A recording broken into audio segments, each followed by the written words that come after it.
Stigao nam je mart, ali nas nije obradovao onako kako smo očekivali.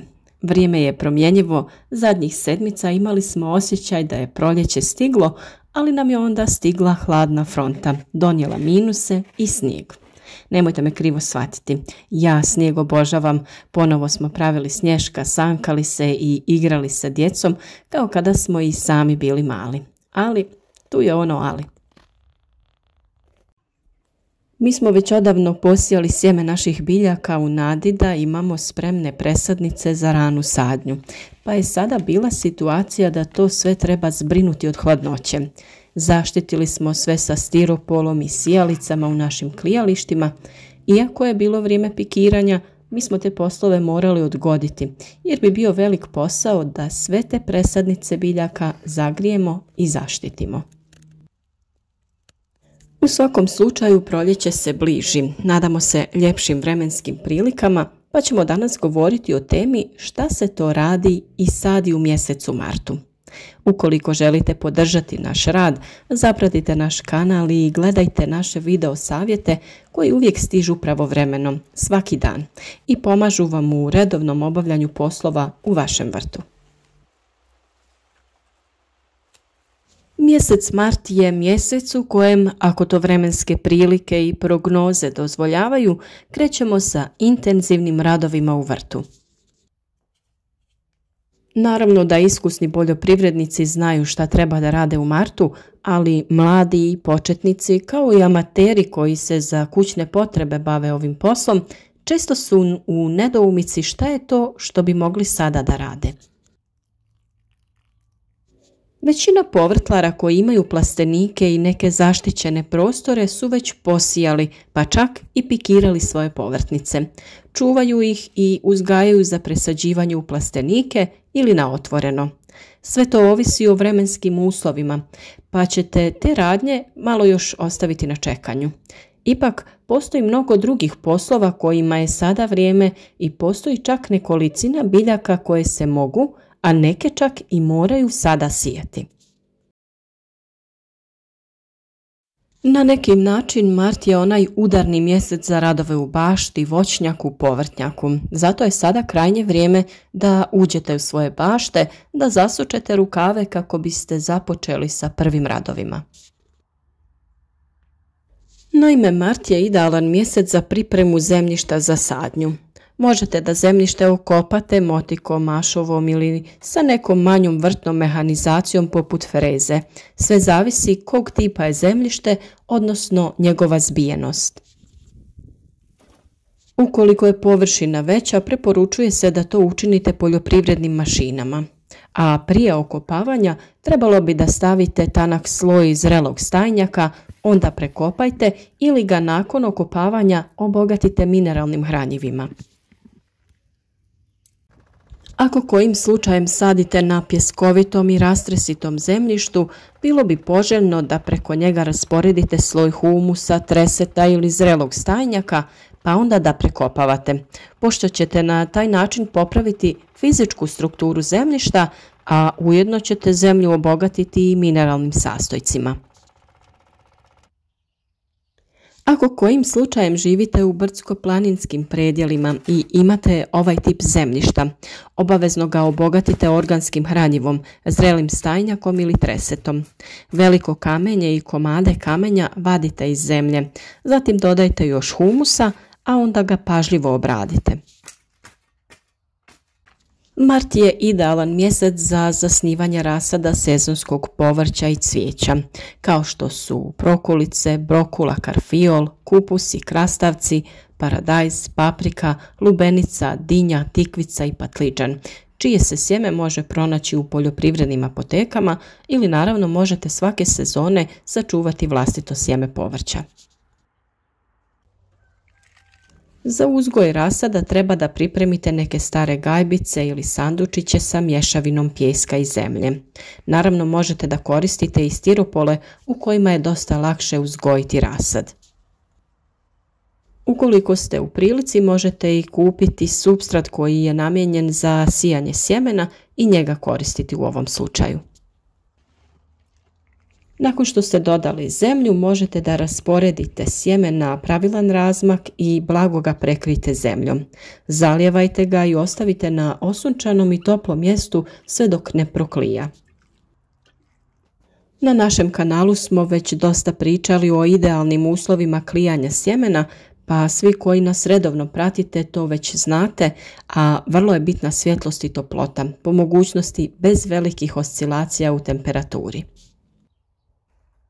Većina ovih biljaka koje se sada mogu sijati su otpornije i klijaju i na nižim temperaturama.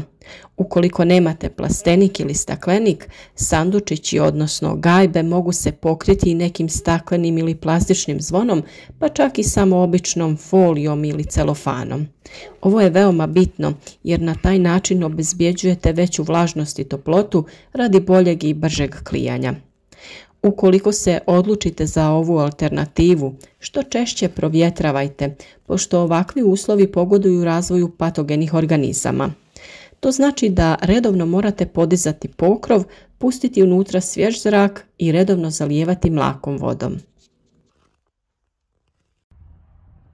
U ovom mjesecu se orezuje voće i žbunasto bilje koje cvjeta tokom ljeta, a neke od njih su ruže, hortenzije kao i živa ograda. Žive ograde u ovom periodu mogu se strukturno korigovati. Ako je previše gust sklop grana u središnjem dijelu žive ograde, može se prorijediti. Pažljivo uklonite grane koje su višak, a koje su orijentirane prema unutrašnjosti, kao i one suhe i oštećene grane.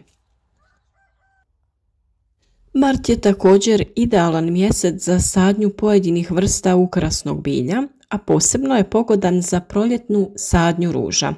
Tokom ovog mjeseca trebalo bi da prorijedite i presadite ljekovito i začinsko bilje.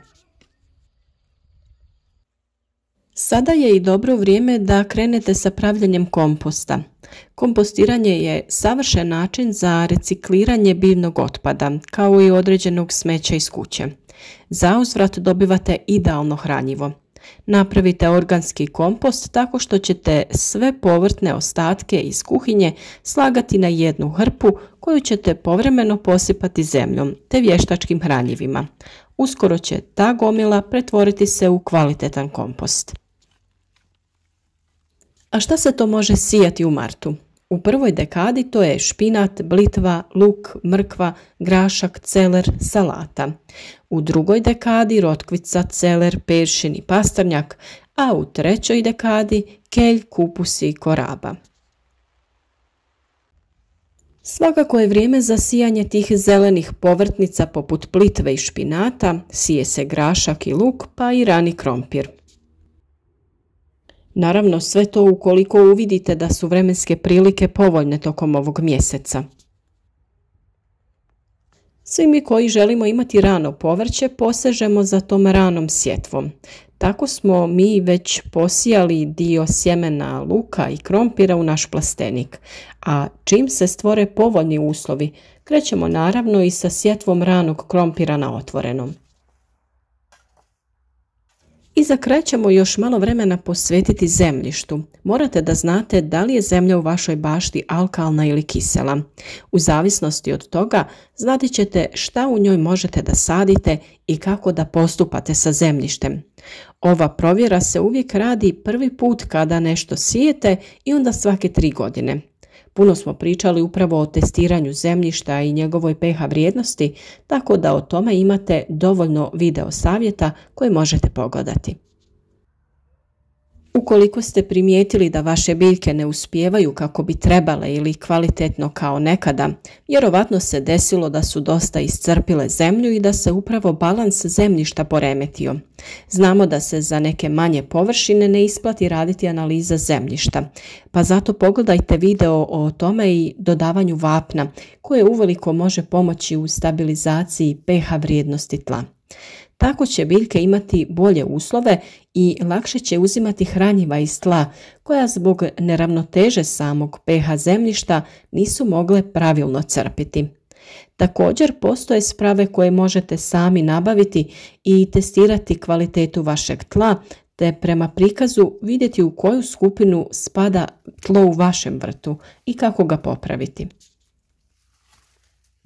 Mi se svakako radujemo novoj sezoni i prirodi u kojoj je sve zeleno i lijepo ispunjeno. Radujemo se novim saznanjima, isprobavanju novih povrtlarskih metoda i naravno izradi novih video sadržaja koje nesebično dijelimo sa vama u nadi da će nekome biti od pomoći ili nekoga potaknuti na pustolovinu povrtlarstva. Za kraj vam svima želimo uspješnu sezonu, povoljne vremenske uslove, zdravlje i volju za radom.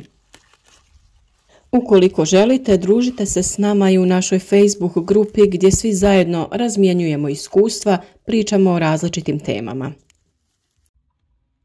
Slobodno nam se pridružite, pišite objave, stavljajte slike vaših vrtova i bašti. Na taj način pokušavamo pokazati i mladima kako je povrtlarstvo jedna zanimljiva aktivnost koja liječi i dušu i tijelo. Nakon napornog dana na poslu, jako je lijepo otići u prirodu, u vaš voćnjak ili vrt i kretati se, odmarati misli, pa na kraju možda samo sjediti i opustiti se. Hvala svima što nas pratite iz svih zemalja svijeta i šaljemo svima lijepe pozdrave.